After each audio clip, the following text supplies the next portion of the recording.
Hi ಎಲ್ರಿಗೂ ನಮಸ್ಕಾರ. ನನ್ನ ಚಾನೆಲ್ VSC ರೆಸಿಪಿಗೆ ಸ್ವಾಗತ. ಇವತ್ತು ನಾನು ನಿಮ್ಮ ಜೊತೆಗೆ ಸೂಪರಾಗಿ ಟೇಸ್ಟಿಯಾದಂತಹ ಅಲಸಂಡೆ ಕೋಡಿನ ಪಲ್ಯ ಹೇಗೆ ಮಾಡೋದಂತ ತೋರಿಸ್ತೇನೆ. ಇದಂತೂ ಸೂಪರಾಗಿರುವಂಥ ರೆಸಿಪಿ. ಒಂದ್ಸಲ ನೀವು ಟ್ರೈ ಮಾಡಿ, ಚೆನ್ನಾಗಾಗುತ್ತೆ. ಬನ್ನಿ ಹೇಗೆ ಮಾಡೋದಂತ ನೋಡೋಣ. ಮೊದಲಿಗೆ ಒಂದು ಹಂಚಿನ ಒಲೆ ಮೇಲೆ ಇಟ್ಕೊಂಡಿದ್ದೀನಿ. ಅದಕ್ಕೆ ನಾನೊಂದು 2 ಸ್ಪೂನಷ್ಟು ಕೊತ್ತಂಬರಿ ಕಾಳು ಮತ್ತು 1/4 ಸ್ಪೂನಷ್ಟು ಪೆಪ್ಪರ್, 1 ಸ್ಪೂನಷ್ಟು ಜೀರಿಗೆ ಮತ್ತು ಅರ್ಧ ಸ್ಪೂನಷ್ಟು ಮೆಂತೆ ಮತ್ತು ಅರ್ಧ ಸ್ಪೂನಷ್ಟು ಉದ್ದಿನಬೇಳೆ ಮತ್ತು ಅರ್ಧ ಸ್ಪೂನಷ್ಟು ಕಡಲೆಬೇಳೆನ ಹಾಕ್ಕೊಂಡು ಚೆನ್ನಾಗಿ ಡ್ರೈಯಾಗಿ ಫ್ರೈ ಮಾಡ್ಕೊಳ್ತೀನಿ.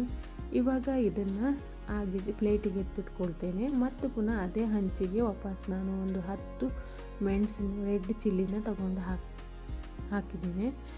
ಅದನ್ನು ಚೆನ್ನಾಗಿ ಒಂದು ಸಲ ಫ್ರೈ ಮಾಡಿ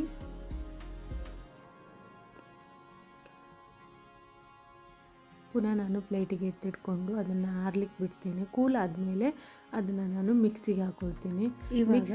ಮಿಕ್ಸಿಗೆ ಒಲೆ ಮೇಲೆ ಮಾಡ್ಕೊಂಡಿದ್ದೀನಿ. ಅದಕ್ಕಾದಮೇಲೆ ಎಣ್ಣೆ ಹಾಕ್ಕೊಂಡು ಅದಕ್ಕೆ ಸ್ವಲ್ಪ ಸಾಸಿವೆ, ಒಂದು ಅರ್ಧ ಸ್ಪೂನಷ್ಟು ಸಾಸಿವೆ, ಒಂದು 5 ಬೆಳ್ಳುಳ್ಳಿನ ಜಜ್ಜಿ ಹಾಕ್ಕೊಂಡಿದ್ದೀನಿ. ಅದಾದಮೇಲೆ ಒಂದು ಸಣ್ಣ ಸೈಜಿನ ಶುಂಠಿ ಹಾಕಿರೋದು ನಾನು.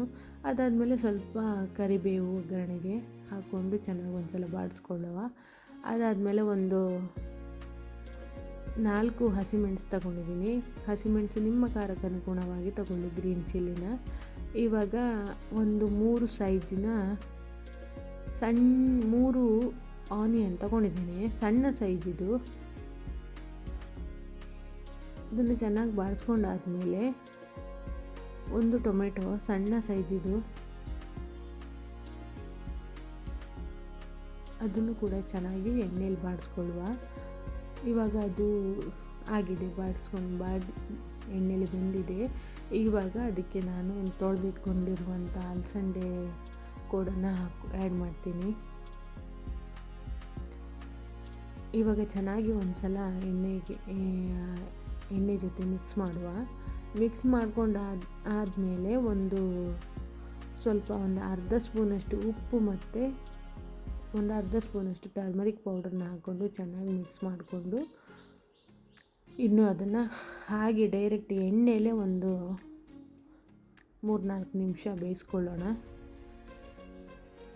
ಇವಾಗ ಅದು ಎಣ್ಣೆಯಲ್ಲಿ ಸ್ವಲ್ಪ ಬಾಡಿದೆ.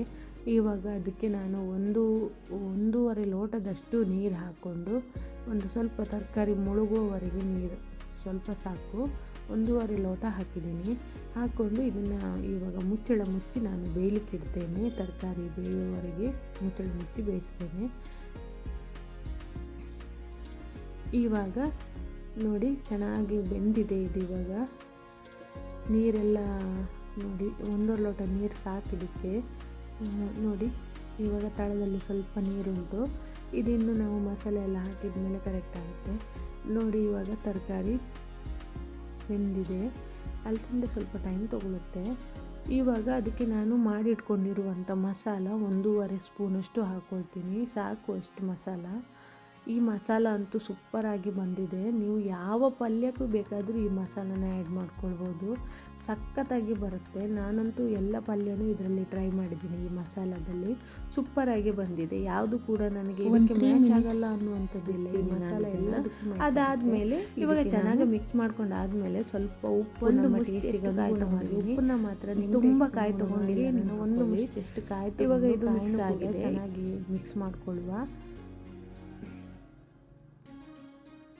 ಮಿಕ್ಸ್ ಆದಮೇಲೆ ಸ್ವಲ್ಪ ಕೊತ್ತಂಬರಿ ಸೊಪ್ಪನ್ನು ಹಾಕಿ ಚೆನ್ನಾಗಿ ಒಂದು ಸಲ ಮಿಕ್ಸ್ ಮಾಡಿ ಒಂದು 2-3 ನಿಮಿಷ ನಾನು ಹಾಗೆ ಬಿಡ್ತೀನಿ. ಕೋಕೋನಟ್ ಮತ್ತು ಹಾಕಿರುವಂಥ ಐಟಮ್ಗಳು ಚೆನ್ನಾಗಿ ಬೇಯಬೇಕಲ್ವಾ, ಅದಕ್ಕೋಸ್ಕರ ಇವಾಗ ಮುಚ್ಚಿಟ್ಟು ಬೇಯಿಸಿದ್ದೀನಿ ನೋಡಿ. ಇವಾಗ ರೆಡಿಯಾಗಿದೆ, ಇದು ಎಲ್ಲದೂ ಚೆನ್ನಾಗಿ ಬೆಂದ್ಕೊಂಡಿದೆ.